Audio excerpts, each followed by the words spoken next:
नमस्कार। कभी सोचा है कि हमारी जिंदगी के पीछे ना कुछ अनदेखे नियम काम करते हैं। आज हम एक ऐसे ही गहरे सिद्धांत कर्म के रहस्य को समझने वाले हैं। हम ये जानेंगे कि हमारे काम, हमारे इरादे और हमारी जिंदगी के नतीजे आखिर एक दूसरे से जुड़े कैसे हैं। चलिए इस सफर की शुरुआत करते हैं। तो सबसे पहला और सबसे जरूरी सवाल यही है, अगर कर्म एक एक्शन है तो उसे करने वाला कौन है? और उससे भी बड़ा सवाल, उसके अच्छे बुरे नतीजे को आखिर भोगता कौन है? इसका जवाब शायद वो नहीं है जो हम आम तौर पर सोचते हैं, और यही हमें एक बड़े आध्यात्मिक सच की ओर ले जाएगा। अब देखिए, यहाँ एक बड़ी हैरान करने वाली बात सामने आती है कि कर्म करने वाला और उसका फल भोगने वाला एक नहीं है। हमारा जो मन है ना, वो कर्म का असली प्रेरक है। वही अच्छे या बुरे इरादों से काम करता है। लेकिन उस कर्म का नतीजा, चाहे वो सुख हो या दुख, उसे आत्मा अनुभव करती है। इसे ऐसे समझिए, मन वो म्यूजिशियन है जो धुन बजाता है, लेकिन आत्मा वो है जो उस धुन को सुनती है और महसूस करती है। तो ये जो कर्म का नियम है, इसे कोई इंसान नहीं चला रहा, बल्कि एक दिव्य शक्ति चला रही है। वो एक ऐसा जज है जो पूरी तरह से निष्पक्ष है। उसके यहाँ कभी कोई अन्याय नहीं होता।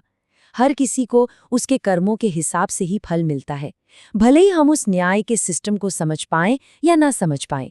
ये एक बिल्कुल सटीक और कभी न चूकने वाली व्यवस्था है। और होता यह है कि जब हम इस एक्शन और उसके रिजल्ट के गहरे कनेक्शन को नहीं समझ पाते ना, तो यही कर्म एक बंधन बन जाता है। हमारा हर काम एक जंजीर की अगली कड़ी की तरह हो जाता है, और हम अनजाने में ही इस चक्र में और गहरे फंसते चले जाते हैं। यही वो कर्म बंधन है जिससे हर आध्यात्मिक इंसान आज़ादी पाना चाहता है। तो सवाल ये है कि अगर कर्म एक बंधन है, तो इससे बाहर निकलने का रास्ता क्या है? इसका जवाब है सेवा। सेवा कर्म के इस बंधन को काटने वाली एक बहुत ही शक्तिशाली चीज है। पर यह सिर्फ एक काम नहीं है, बल्कि एक पूरी तरह से अलग तरह की चेतना है। देखिए, सेवा का मतलब सिर्फ कोई अच्छा काम कर देना नहीं है। ये एक बहुत गहरी मानसिक अवस्था है। ये मैं कर रहा हूँ वाले भाव को छोड़ने की एक कला है। जब हर काम अहंकार से खाली होकर सिर्फ सबके कल्याण की भावना से किया जाता है, तब वही कर्म बंधन की जगह मुक्ति का दरवाजा बन जाता है। तो सच्ची सेवा बनती कैसे है? देखिए, ये कुछ भावों से मिलकर बनती है। इसकी शुरुआत होती है त्याग से, यानी फल की इच्छा को छोड़ देने से। फिर आता है समर्पण, और उसी के साथ आती है विनम्रता, जो अहंकार को पूरी तरह मिटा देती है। और इन सब के दिल में होती है सभी के कल्याण की भावना। जब ये सारे गुण हमारे हर काम में घुल मिल जाते हैं, तो हमारी पूरी जिंदगी ही एक सेवा बन जाती है। अच्छा, तो जब हमारी जिंदगी सेवामय हो जाती है, तो ये हमें एक बहुत ही ऊंची अवस्था की ओर ले जाती है। सेवा का अभ्यास हमें एक लगातार बनी रहने वाली आध्यात्मिक जागरूकता में टिका देता है, जिसे अध्यात्म कहते हैं। ये कुछ पलों का अनुभव नहीं होता, बल्कि ये जीने का एक परमानेंट तरीका बन जाता है। अध्यात्म कोई ऐसी चीज नहीं है जिसे हम कुछ घंटों के लिए अपना लें और फिर छोड़ दें। नहीं, ये एक लगातार बनी रहने वाली अवस्था है। जैसा कि यहाँ कहा गया है, इसका कोई अंत नहीं, कोई शुरुआत नहीं, व्यक्ति उसी में जी रहा है। यानी कि वो इंसान हर पल, हर सांस उसी एक चेतना में रहता है। इसे समझने का एक बहुत ही दिलचस्प और मॉडर्न तरीका है फ्रीक्वेंसी का। जैसे हम रेडियो पर कोई एक स्टेशन सेट करते हैं ना, ठीक वैसे ही एक आध्यात्मिक इंसान अपनी चेतना को एक खास आध्यात्मिक फ्रीक्वेंसी पर सेट कर लेता है। और एक बार जब वो वहां पहुंच जाता है, तो फिर वो नीचे नहीं आता, वो उसी स्थिर और शांत अवस्था में बना रहता है। तो असल जिंदगी में ये होता कैसे है? देखिए, जब कोई उस ऊंची चेतना में, उस फ्रीक्वेंसी में स्टेबल हो जाता है, तो उसके रोजमर्रा के काम भी अपने आप सेवा बन जाते हैं।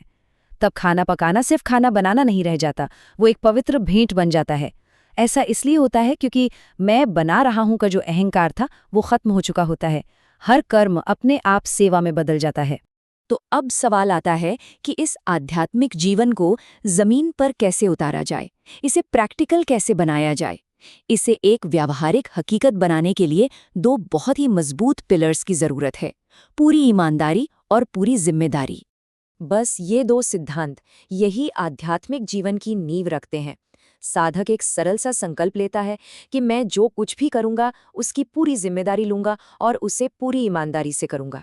ये सुनने में भले ही आसान लगे, लेकिन ये एक ऐसा गहरा संकल्प है जिसमें जीवन को बदलने की ताकत है। तो एक सचेत जीवन जीने का मतलब क्या हुआ?